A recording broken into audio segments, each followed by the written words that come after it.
Hello mga kagala, kwentuhan tayo muna dito mga kagala. Okay, start. Anong pagkikwentuhan natin ay tingnan nyo mga kagala yung ano natin, yung mundo, yung tayong mga Pilipino, tayong mga kawawa sa lahat, pero tayong pinakamayaman.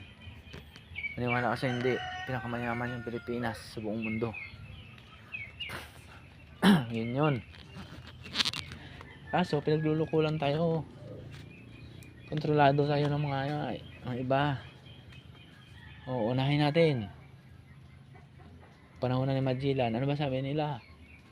Si Magellan ay nag-explore dito sa atin para maghanap daw ng spices. Oh, ay kung ikaw yung hari ng Portugal, di ba? O kaya ikaw si Magellan, papayag ka ba na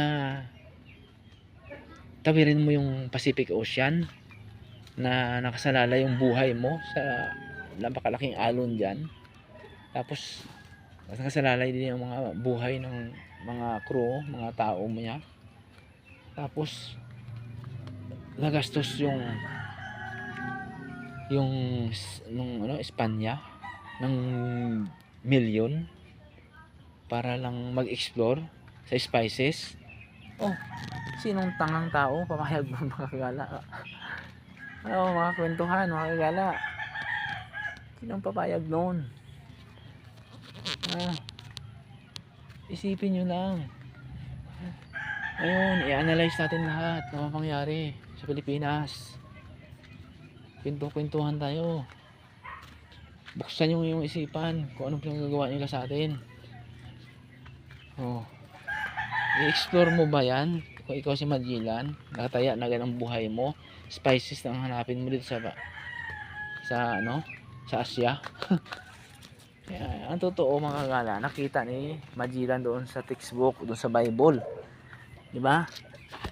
Ano nakita niya? Nabasa nila doon yung instruction ni King Solomon, kung saan si King Solomon kumukuha ng mga ginto para doon sa kanyang mga templo. Oh, saan yun? Anong sabi ng instruction doon? Sa pulo-pulo na sa harap ng China, ang daming pulo, di ba? Basahin nyo ulit doon, hanapin nyo, nandoon yun. Kaya nga Bible din yung kanyang dala pag maghanap ng Kristyanismo daw, di ba? Ngayon, panahon na tayo magising mga kakwentuhan, mga kagala.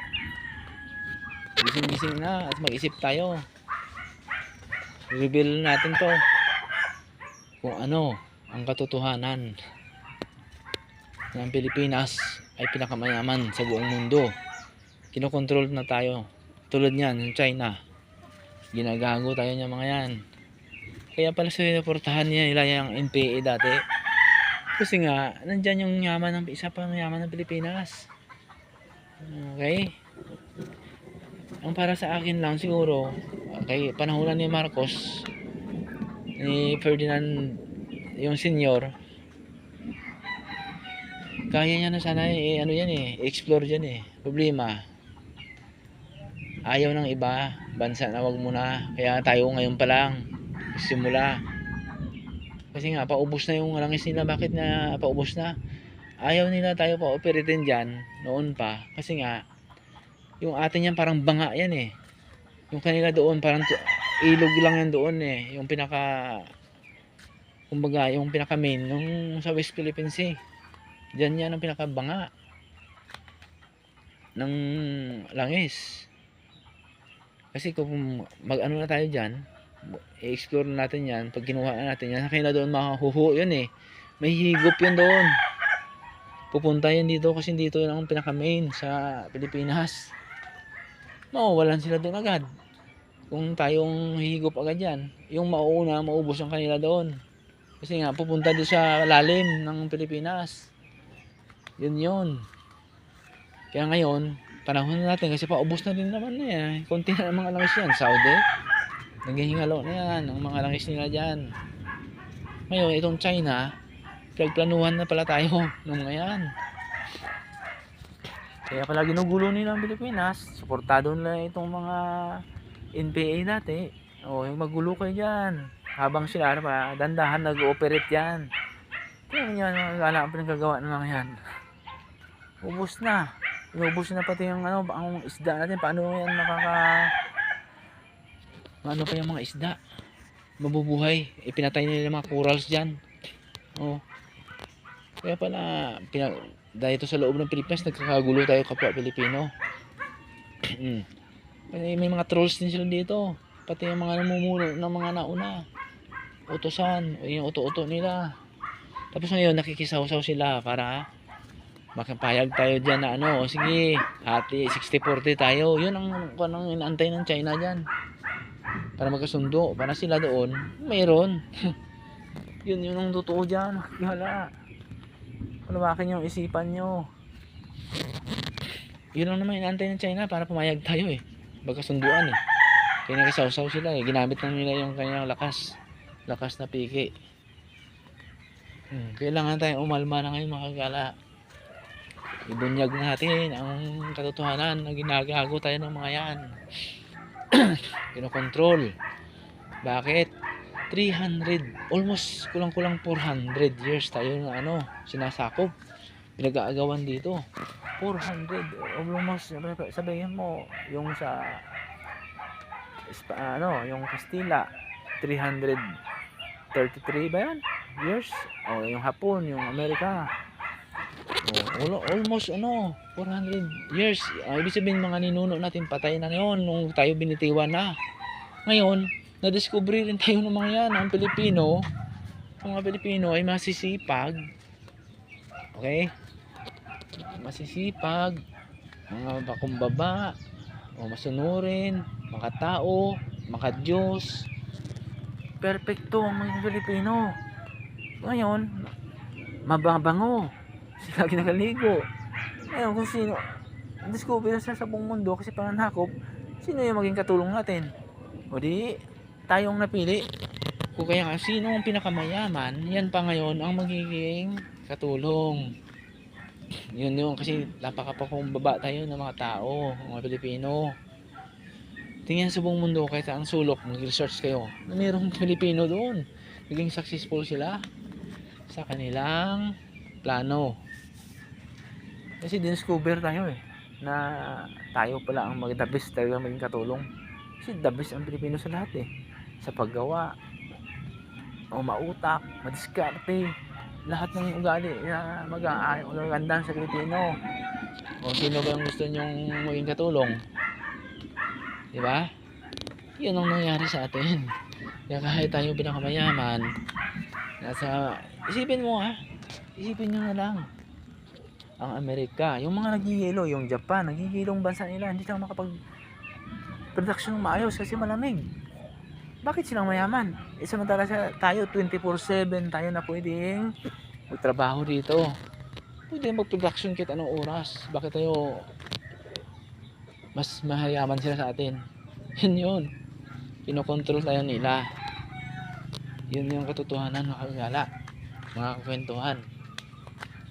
Kontrolado. Kasi nga, yun ang kanilang plano.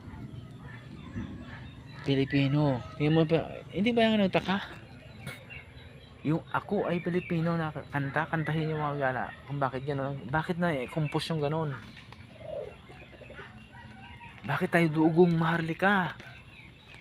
Bakit na-discover yun? Na tayo ako ay Pilipino, ay ang dugong maharlika. O di ba? Maharlika? Ano ba yung maharlika? Pinakamataas na nasa mataas na antas na uri ng pamumuhay ng tao yan, maharlika. Kinanta. Ngayon, winala nila yon kasi baka mamaya ma-discover, magtanong. Tulad nito, dandahan natin na-discover kung paano, kung bakit. Diba? Ang lupang hinirang. Diba? Perlas na siya. Diba? Perlas na yung silanganan. Nako mo. Napakayaman tayo. Lahat ng isipin niyo, ang buto. Tapon mo lang, tutubo yan. Bakit yan nagugutom? Tinuturuan tayo nila maging tamad. Pagpasok ng tapos ni Senyor, binaboy nila ang Pilipinas. Tinuruan na tayo magkanya-kanya. Yun yun, kita mo yung Ilog Pasig. Ang dami yan dyan squatter. Punuin yan, kanya-kanya. Kahit hanggang ngayon, kanya-kanya tayong buhay, di ba? Walang pagkakaisa. Tinuruan tayo magkaingit-inggitan, magkaaway-away. Yun ang ginawa nila sa atin. Para malimutan natin, hindi tayo makapokus para mapaunlad ng ating bayan. Kasi para wala silang para mayroon silang katulong. Yun, binanwas tayo nila. Isipin mo 24/7 pwede ka gumawa dito. Lahat ng mineral, lahat ng ano, kumpleto tayo dito lahat. Oo. Ba't hindi tayo naging asenso? Oh, ginago tayo nila. Sinira nilang mga kakwentuhan at mga kagala. Yung bansang Pilipinas, binaboy nila. Ginago nila tayo lahat. Oh. Yun.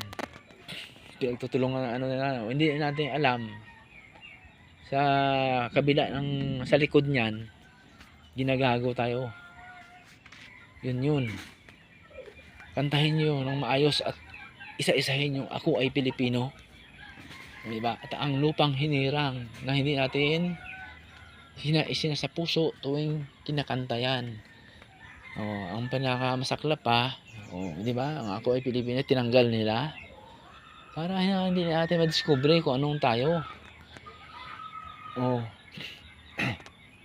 Discover daw ang Pilipinas sa Magellan. Nandito na nga tayo. Paano ma-discover ng Magellan? May tao na nga dito, may mga Pilipino na ito. Ang pinakakawawa sa ngayon, yung totoong mga Pilipino mga gala.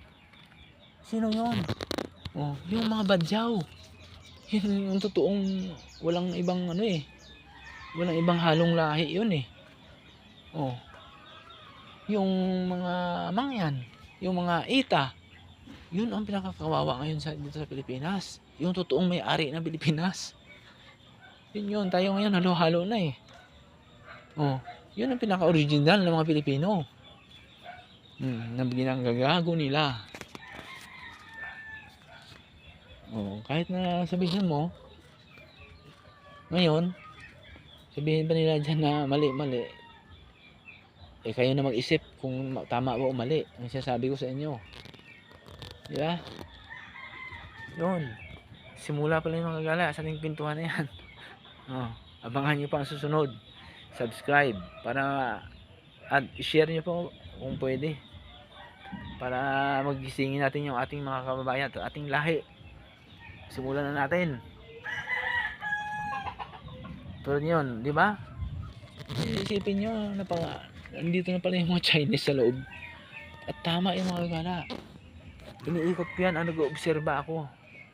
Halos buong Central Luzon ay ikot ko na to. At ang mga Chinese na yan, yun pa yung mga matatapang. Yung ba mga matatapang dito mga gala? Yung mga kalukuhan nila. Oh. Okay po, mga gala. So ibayan nyo at ibunyag natin lahat ang ating nalalaman. Okay po. Bye bye.